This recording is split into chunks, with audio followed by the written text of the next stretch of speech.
Hello everyone, welcome to Gain Gun for Exam YouTube channel. আজিৰ ভিডিঅ'ত মই HS first ইয়াৰৰ পদাৰ্থ বিজ্ঞান বা ফিজিক্সৰ এখন কুৱেশ্যন পেপাৰ কৰাম। এই কুৱেশ্যন পেপাৰখনৰ পৰা তোমালোকে জানিব পাৰিবা পদাৰ্থ বিজ্ঞানৰ কেনেকুৱা প্ৰশ্ন আহিব পাৰে, লগতে কোনকেইটা টপিকৰ পৰা এক্সামত কুৱেশ্যনছবিলাক বেছিকৈ আহে। চ' তোমালোকে ভিডিঅ'টো ভালদৰে শেষলৈকে চাবা আৰু কুৱেশ্যনছখিনি ভালদৰে বুজিবলৈ ট্ৰাই কৰিবা। আৰু ভিডিঅ'টো যদি ভাল লাগে দেন লাইক কৰিবা, আৰু যদি চেনেলটো এতিয়ালৈকে ছাবস্ক্ৰাইব কৰা নাই দেন প্লিজ ছাবস্ক্ৰাইব কৰিবা। তেন্তে বলা আমি মেইন টপিকৰ আগবাঢ়ো। প্ৰথম প্ৰশ্নটো হৈছে আনচাৰ দ্য ফলোইং কুৱেশ্যনছ, আৰু এইটো শ্বৰ্ট আনচাৰ টাইপ হয়। Write the SI unit of work, কাৰ্যৰ এছে একক লিখিব দিছে। Question number B, write the dimension formula of force, বলৰ বা ফ'ৰ্চৰ ডাইমেনশ্যন বা মাত্ৰা কি।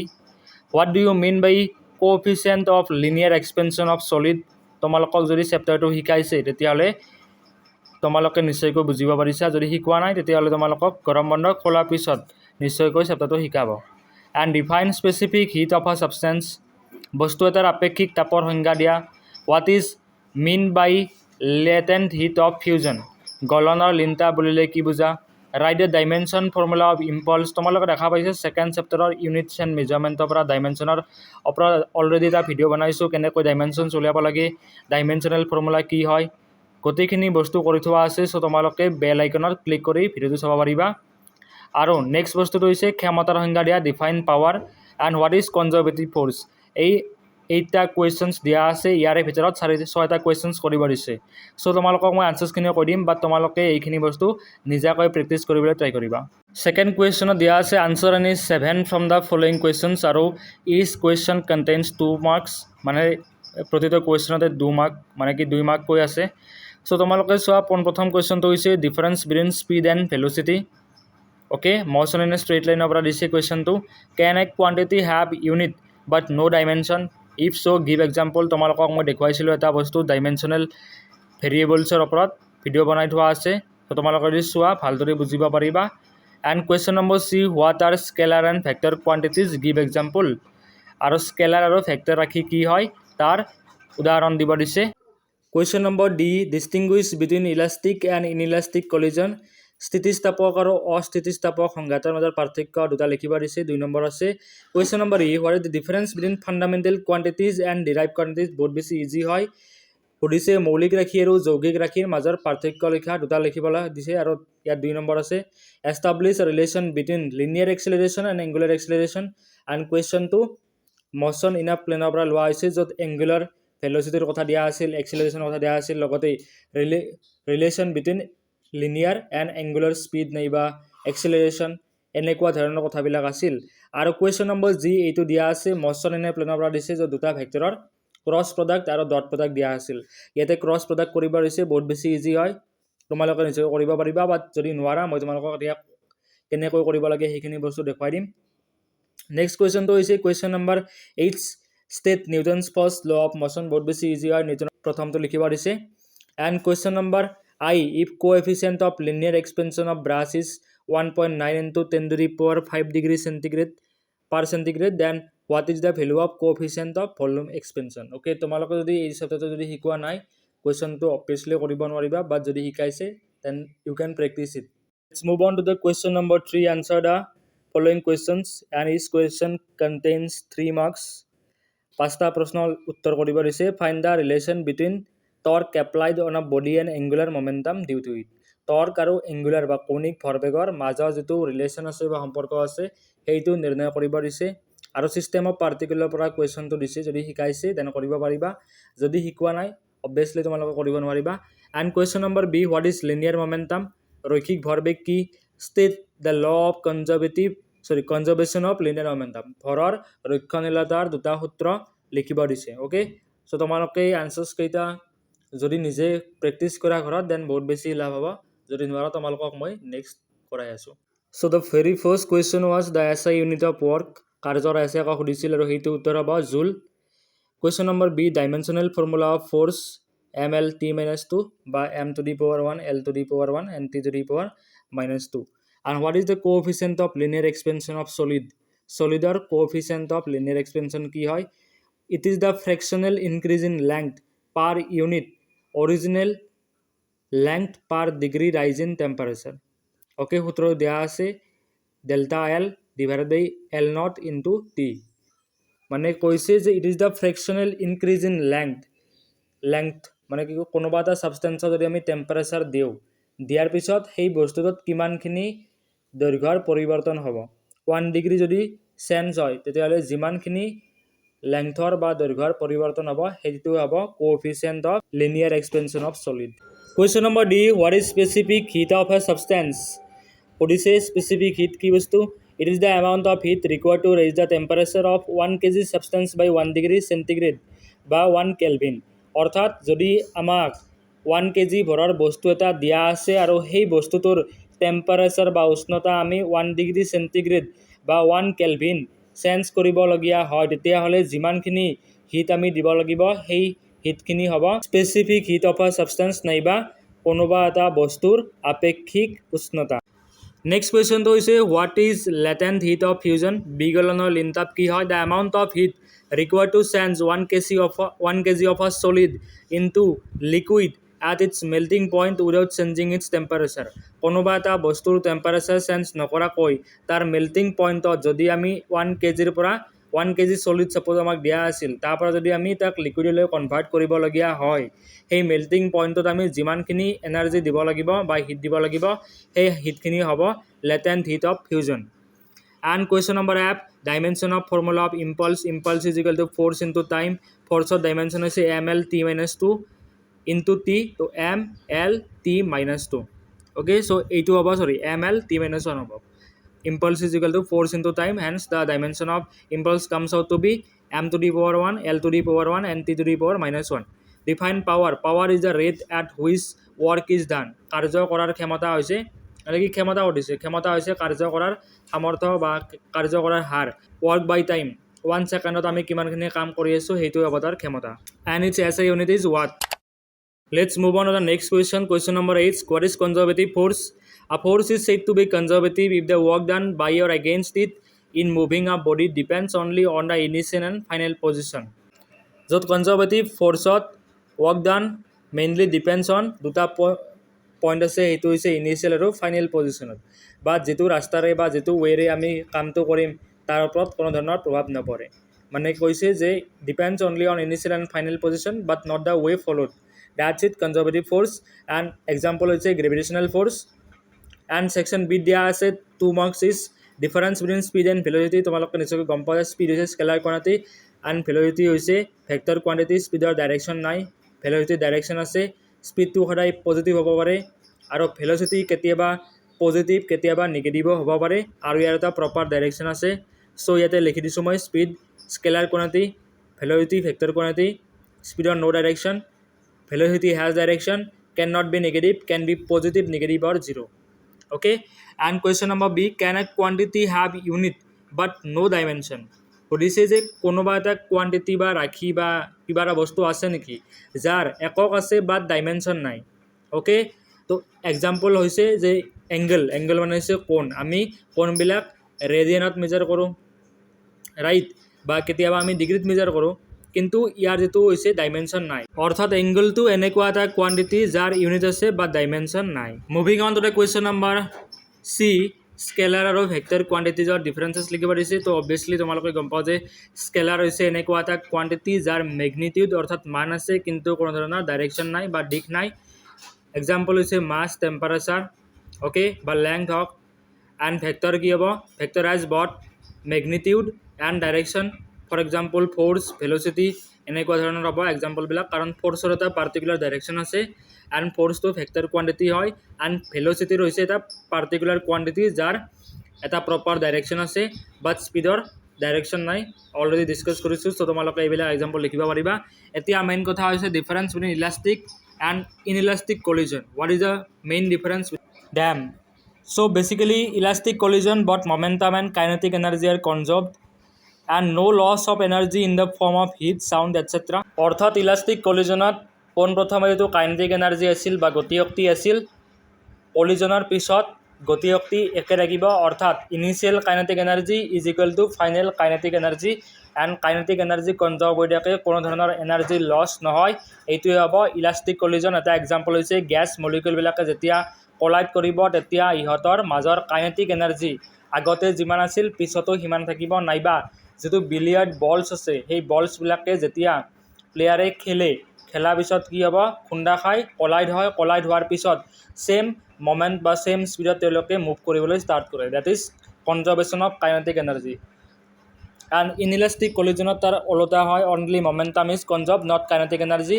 Some energy is lost as heat, sound, etc. For example, dukhon gari jetia collide koriba ba jetia ekhone ankhonok khundiya pholot ki hoise duore kinetic energy to conserve hoi nathake, because hey kinetic energy to conserve nohoy aru hey kinetic energy to gari khonor konoba ta part suppose jetia accident hole ami nishoykoi gom pao je gari khon bhange মানুহৰ মৃত্যু হয়, okay, বা তাৰ পৰা hit ওলাই বহুত বেছি তাপ উৎপন্ন হয়, জুই লাগে বা সাউন্ড এটা উঠে, ওকে। তো এই সাউন্ড যিবিলাক উঠে এইটো হৈছে চেঞ্জ ইন বা ট্ৰান্সফৰ্মেশ্যন অফ এনাৰ্জি যিটো আছিল কাইনেটিক এনাৰ্জি ট্ৰান্সফৰ্ম হয়।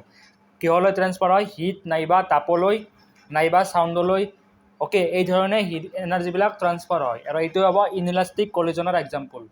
যেতিয়া গাড়ী দুখন গৈ থকাৰ পিছত তেওঁলোকে এটা নিৰ্দিষ্ট কাইনেটিক এনাৰ্জিৰে গৈ আছিল, যেতিয়া তেওঁলোকে ক্ৰেছ কৰিলে বা খুন্দিয়াৰ পিছত দুয়োখন গাড়ীৰে মমেণ্টামটো একে থাকিব, বাট যিটো কাইনেটিক এনাৰ্জিত চেঞ্জ আছে সেই change in kinetic energy gets converted into sound energy নাইবা হিট এনাৰ্জি এনেকুৱা ধৰণৰ হ'ব, যাৰ ফলত গাড়ী দুখন খুন্দিয়ালে আমি সাউণ্ড শুনো। কাৰণতো আমি গম পাওঁ যে সাউণ্ডো এক ধৰণৰ এটা এনাৰ্জি হয়।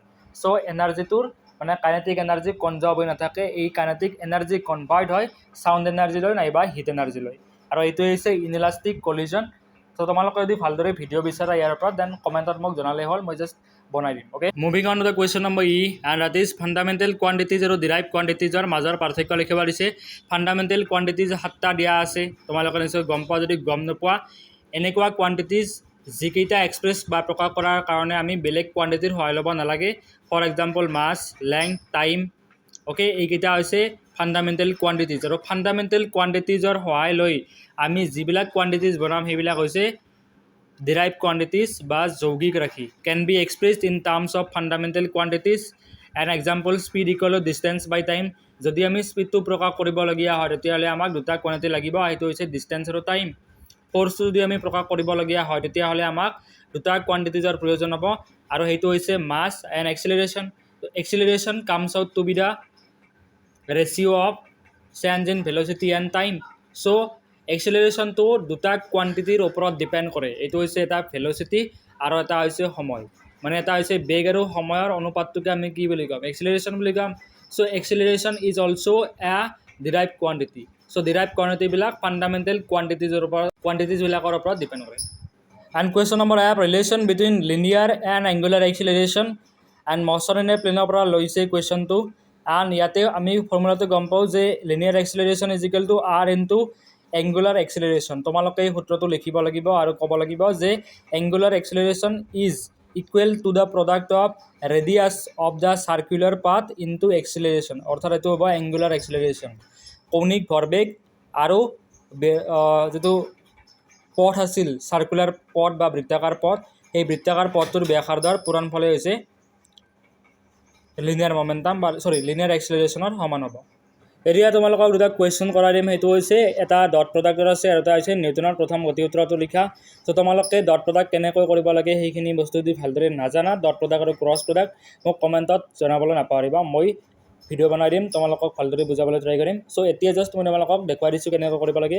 পোনপ্ৰথমতে দিয়া আছে যে vector A equal to 3i cap plus 4j cap minus 5k cap আৰু vector B equal to 5i cap plus 4j cap plus 3k cap। Okay, তো ইয়াতে আই কেপ, জে কেপ আৰু কে কেপে X axis, Z axis আৰু X Y and Z এক্সিছক বুজাইছে, আৰু তাৰ কাৰণে আমি আই জেড আৰু কে কেপৰ ইউজ কৰোঁ। ডট প্ৰডাক্ট বহুত বেছি ইজি হয়, জাষ্ট আমি লিখিব লাগে I cap dot I cap equal to 1, J cap dot J cap equal to 1 and K cap dot K cap equal to 1। তোমালোকৰ স্ক্ৰীনত দেখা পাইছা এ ডট বি। ওকে, তো 3i কেপ হ'ব লাগিছিল, এইটো অলপ টাইপিং মিষ্টেক হৈছে এণ্ড লিখাটো অলপ প্ৰব্লেম হয়। চ' 4j cap into 4j cap and minus 5k cap into 3k cap। So' multiply কৰিলে আমি গম পাম 3 ইনটু 5 15 হ'ব, 4 ইনটু 4 ইকুৱেল টু 16 হ'ব, and minus plus, so' minus হ'ব, মাইনাছ 5 ইনটু 3 মাইনাছ 15 হ'ব, 15 এণ্ড -15 কেনচেল আউট হ'ব এণ্ড আনচাৰ হ'ব 16। চ' তোমালোকে নিশ্চয়কৈ বুজি পাইছা। যদি বুজি পোৱা নাই মোক কমেণ্টত জনাবা, মই ভিডিঅ' বনাই দিম। এতিয়া আমি নেক্সট কুৱেশ্যনটো চাম আৰু সেইটো হৈছে define Newton's first law of motion. নিউটনৰ প্ৰথম গতিসূত্ৰৰ মতে কি কয় যে যেতিয়া এটা বডিত যেতিয়ালৈকে আমি কোনো এক্সটাৰ্নেল ফ'ৰ্চ বা বাহ্যিক প্ৰযুক্ত বল প্ৰয়োগ নকৰোঁ তেতিয়ালৈকে বস্তুটো যদি ৰৈ থাকিব, আৰু যদি কোনোবা এটা বস্তু মুভ কৰি আছিল যেতিয়ালৈকে আমি এক্সটাৰ্নেল ফ'ৰ্চ প্ৰয়োগ নকৰোঁ তেতিয়াহ'লে তাৰ ভেল'চিটিত বা স্পীডত কোনো ধৰণৰ চেঞ্জ নাহে, অৰ্থাৎ এই ষ্ট্ৰেইট লাইনেৰে মুভ কৰিব খুজিব। অ'কে, তো ছেম যেনেকৈ জড়তা বা ইনাৰ্চিয়াৰ সূত্ৰটো আছিল সেই ছেম সূত্ৰ ইয়াতো প্ৰয়োগ হয়, আৰু সেয়ে নিউটনক প্ৰথম গতিসূত্ৰটোক জড়তাৰ সূত্ৰ বুলি কোৱা হয়। And mass is the measure of inertia. Inertia সিমানে বেছি হ'ব যিমানে বস্তুটোৰ মাছ বেছি হ'ব। কেতিয়াবা তোমালোকক দিব পাৰে, লিখিবা যে a body remains at rest or in uniform motion in straight line unless acted upon by N external force. যেতিয়ালৈকে কোনো ধৰণৰ এক্সটাৰ্নেল ফ'ৰ্চ প্ৰয়োগ কৰা হোৱা নাযায় তেতিয়ালৈকে বস্তুটো হয়তো ৰেষ্টত থাকিব, নহ'লে যদি ইউনিফৰ্ম মোশ্যনেৰে গতি কৰি আছিল তেতিয়াহ'লে ই সেনেকৈ মুভ কৰি থাকিব খুজিব, বিকজ এইটো হৈছে টেণ্ডেঞ্চি। আৰু ছেম ডেফিনেশ্যন জড়তাৰো হয় বা ইনাৰ্চিয়াৰৰ ডেফিনেশ্যন হয়, সেয়ে this law is called the law of inertia. কেতিয়াবা তোমালোকক দিব পাৰে why is Newton's first law called law of inertia, that's the answer. And এইটো প্ৰশ্ন তোমালোকক মই লিখি দিছোঁ। এণ্ড মোষ্ট ইম্পৰ্টেণ্ট কুৱেশ্যন হৈছে তোমালোকে স্ক্ৰীণত দেখা পাইছা CGS ছিষ্টেমৰ পৰা SI ইউনিটলৈ নিব দিছে। এনেকুৱা এটা কুৱেশ্যনছ হাফ ইয়াৰলি বা ইউনিট টেষ্ট বা এনুৱেল এক্সামত তোমালোকৰ আহিব, 100% আহিব, বিকজ ইউনিটছ এণ্ড মেজাৰমেণ্টৰ এইটো এটা বহুত বেছি ইম্পৰ্টেণ্ট টপিক হয়, য'ত আমি ইউনিটছবিলাকক কনভাৰ্ট কৰিব লাগে। CGS মানে হৈছে চেণ্টিমিটাৰ গ্ৰাম ছেকেণ্ড ছিষ্টেম, আৰু SI ইউনিটত আমি basic quantities like metre, kilogram and second use কৰোঁ। চ' আমি CGSত দিয়া আছে আমি SI লৈ নিব লাগে। তেতিয়াহ'লে তাৰ যিটো নিয়ম আছে সেই নিয়মটো তোমালোকে কেনেকৈ কৰিব লাগে মই অলপ বুজাই দিছোঁ, ভালদৰে বুজিবলৈ ট্ৰাই কৰিবা। ইয়াতে যিটো আমাক নাম্বাৰ দিয়া আছে 980 চেণ্টিমিটাৰ ছেকেণ্ড স্কুৱেৰ, যি মানে হৈছে গ্ৰেভিটেশ্যনেল এক্সিলাৰেশ্যন, অৰ্থাৎ মাধ্যাকৰ্ষণিক ত্বৰণ। আৰু ত্বৰণৰ যিটো সূত্ৰ আছিল সেইটো আমি গম পাওঁ যে মিটাৰ পাৰ ছেকেণ্ড স্কুৱেৰ, অৰ্থাৎ এককটো আছিল। চ' ইয়াৰ যিটো ডাইমেনশ্যন হ'ব, মিটাৰ মানে হৈছে লেংথ, L লিখিব লাগিব, এণ্ড ছেকেণ্ড স্কুৱেৰ MS মানে কি ছেকেণ্ড ইনভাৰ্চ হ'ব, MS এছৰ ওপৰত কি আছে -2 আছে, চ' LT -2 হ'ব। চ' LT -2 লিখাৰ লগে লগে ইয়াতে এমৰ মান আছে নেকি? নাই। চ' সেয়ে আমি লিখিব লাগিব 0। কেনেকৈ কৰিব লাগে তোমালোকক মই স্ক্ৰীণত দেখাই আছোঁ। পোনপ্ৰথমে তোমালোকে যিটো কোৱান্টিটি দিয়া আছে সেই কোৱান্টিটিটো লিখি লোৱা। আমি জানো যে বা ইয়াত দিয়া আছে G = 980 চেণ্টিমিটাৰ ছেকেণ্ড স্কুৱেৰ, আৰু এইটো কোনটো ছিষ্টেমত দিয়া আছে? মেজাৰমেণ্টৰ CGS ছিষ্টেমত দিয়া আছে। আৰু ইয়াতে জিৰ ডাইমেনশ্যনো তোমালোকে লিখিব লাগিব, ডাইমেনশ্যন বা মাত্ৰা, আৰু সেইটো হ'ব M L⁻⁴ T⁻², আৰু দুয়োফালে লাগিব স্কুৱেৰ ব্ৰেকেট দিবলৈ। এতিয়া CGSত দিয়া আছে SI লৈ নিব লাগে, তো পোনপ্ৰথমে মই বুজাৰ কাৰণে লিখিছোঁ CGS system and SI system. Okay, যেতিয়া আমি CGS লৈ দিয়া থাকিব তেতিয়া মানে কি যিটো ছিষ্টেমত তোমালোকক যদি দিয়া থাকে SI দিয়া থাকিলে M1 ল'বা, আৰু CGSত যদি দিয়া থাকে M1 ল'বা। মানে মই ক'ব খুজিছোঁ যদি CGSৰ পৰা SI লৈ নিবলগীয়া হয় তেতিয়াহ'লে পোনপ্ৰথমে M1 L1 T1। যদি তোমালোকে সূত্ৰটো নাজানা মোক কৈ দিবা, কেনেকৈ কৰিব লাগে ছেপাৰেটলি ভিডিঅ' বনাই দিম, বাট বৰ্তমান কেছটোত মই জাষ্ট তোমালোকক অলপ এক্সপ্লেইন কৰাৰ কাৰণে লিখি লৈছোঁ এইখিনি বস্তু। M1 1 গ্ৰাম হ'ব CGS ছিষ্টেমত, 1 গ্ৰাম, L1 হ'ব 1 চেণ্টিমিটাৰ, T1 হ'ব 1 ছেকেণ্ড, N1 কিমান দিয়া আছে 980 দিয়া আছে, M2 উলিয়াব লাগে আমি, M2 1000 গ্ৰাম হ'ব, L2 হ'ব 100 চেণ্টিমিটাৰ বা 1 মিটাৰ। মানে কি আমি M2 লিখিব লাগিব, মানে কি SIত আমি কেজি লিখিম, মিটাৰ লিখিম, ছেকেণ্ড লিখিম, বা CGSত আমি লিখিম গ্ৰাম চেণ্টিমিটাৰ ছেকেণ্ড। চ' আমি N2 উলিয়াব লাগে, অৰ্থাৎ মানটো কি হ'ব? তো সূত্ৰটো হৈছে N2 = N1 M1/M2⁴ A মানে হৈছে ডাইমেনশ্যন, যিটো আমাক কোৱান্টিটি দিয়া আছিল, এক্সিলাৰেশ্যন আছিল, তাৰ ডাইমেনশ্যন কি আছিল M⁴0 L⁴1 T⁻²। চ' ইয়াতে 0 হ'ব A ৰ মান, এণ্ড B হ'ব 1ৰ মান, আৰু -2 হ'ব C ৰ মান। চ' M1/M2, M1 কি হ'ব? M1 হৈছে মাছ, আৰু এইটো লিখিব লাগে যিটো ছিষ্টেমত দিয়া আছে। যদি SIত থাকে M1ৰ মান SIত লিখিব লাগিব, আৰু যদি CGSৰ পৰা আমাক কনভাৰ্ট কৰিব দিছে তেনে আমি CGSত লিখিব লাগিব।